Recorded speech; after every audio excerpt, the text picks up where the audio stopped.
ကျွန်တော်ရဲ့မိတ်ဆွေများကိုကျွန်တော်ဒီတစ်ခေါက်မိတ်ဆက်ပေးမှာတော့3000ကျော်လေးနဲ့ဂရမ်မြေကိုပိုင်ဆိုင်ရရှိနိုင်မဲ့အခွင့်အရေးကိုမိတ်ဆက်ရောင်းချပြောမှာဖြစ်ပါတယ်ခင်ဗျာ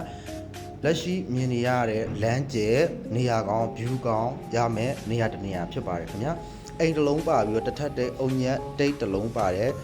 အိမ်တစ်လုံးပါတယ်မြေကွက်တစ်ကွက်ဖြစ်တယ်ခင်ဗျာဒီမြေကွက်ရဲ့အကျယ်ဝန်းဆိုရင်ဒီကျွန်တော်တို့ပေ25ပေပေ50ကျယ်ဝန်းတဲ့မြေကွက်တစ်ကွက်ဖြစ်တယ်ခင်ဗျာ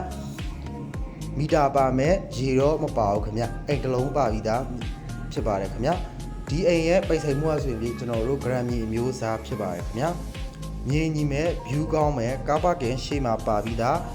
ရေတူလောင်ကန်လည်းပါမယ်အိမ်တစ်လုံးလည်းပါမယ်တန်မန်းတကားလည်းပါရှိတဲ့နေရာကောင်းတစ်ခုဖြစ်ပါတယ်ခင်ဗျဒီအိမ်ကိုကျွန်တော်ရောင်းချရမယ့်ဈေးနှုန်းကတော့3500ကိုမှပပညှိနှိုင်းစီနဲ့ရောင်းချပြီးတော့မှာဖြစ်ပါတယ်ခင်ဗျဒီမြေကွက်လေးကိုဒီအိမ်လေးကိုကျွန်တော်တက်တဲ့ဆိုရင်တော့ကျွန်တော်ရဲ့ CV သို့မဟုတ်ဖုန်းနံပါတ်ကိုမှဆက်သွယ်ပြီးဝယ်နေပါတယ်ခင်ဗျအားလုံးကျေးဇူးတင်ပါတယ်ကျွန်တော်တို့ရာစာပါ